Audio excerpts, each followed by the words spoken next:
شروع کرتا ہوں اللہ کے نام سے جو بڑا مہربان نہایت رحم والا ہے۔ آپ پوچھئے کہ آسمانوں اور زمین کا پروردگار کون ہے؟ کہہ دیجئے اللہ۔ کہہ دیجئے کیا تم پھر بھی اس کے سوا اوروں کو حمایتی بنا رہے ہو جو خود اپنی جان کے بھی بلے برے کا اختیار نہیں رکھتے؟ کہہ دیجئے کہ کیا اندھا اور بینا برابر ہو سکتا ہے، یا کوئی اندھیرا اور روشنی برابر ہو سکتی ہیں؟ کیا جنہیں یہ اللہ کے شریک ٹھہرا رہے ہیں انہوں نے بھی اللہ کی طرح مخلوقات پیدا کی ہے؟ کیا ان کی نظر میں پیدائش متشبہ ہو گئی؟ کہہ دیجئے صرف اللہ ہی تمام چیزوں کا خالق ہے، وہ اکیلا ہے اور زبردست غالب ہے۔ اسی نے آسمان سے پانی برسایا، پھر اپنی اپنی وصیت کے مطابق نالے بہہ نکلے، پھر پانی کے ریلے نے اوپر چڑھے جا کو اٹھا لیا، اور اس چیز میں بھی جس کو آگ میں ڈال کر تھپاتے ہیں زیور یا ساز و سامان کے لیے اسی طرح کے جھاگ ہیں۔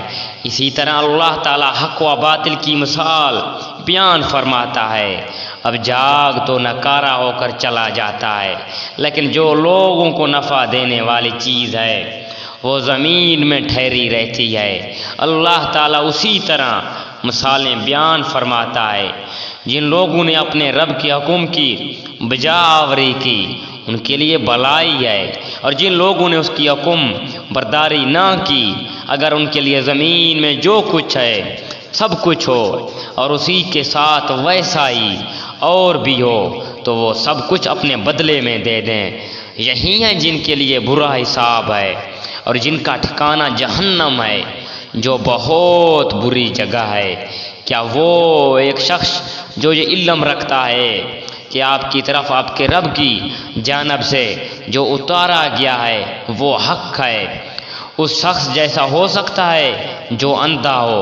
نصیحت تو وہی قبول کرتے ہیں جو عقل مند ہوں، جو اللہ کے عہد کو پورا کرتے ہیں اور قول و اقرار کو توڑتے ہیں۔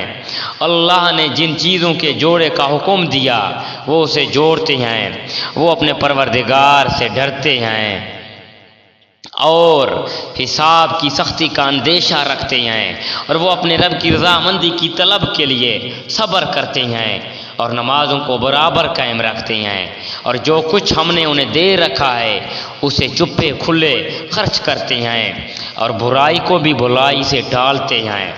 انہی کے لیے عاقبت کا گھر ہے، ہمیشہ رہنے کے لیے باغات جہاں یہ خود چاہیں گے، اور ان کے باپ داداؤں اور بیویاں اور اولادوں میں سے جو نیکوکار ہوں گے ان کے پاس فرشتے ہر دروازے کے آئیں گے۔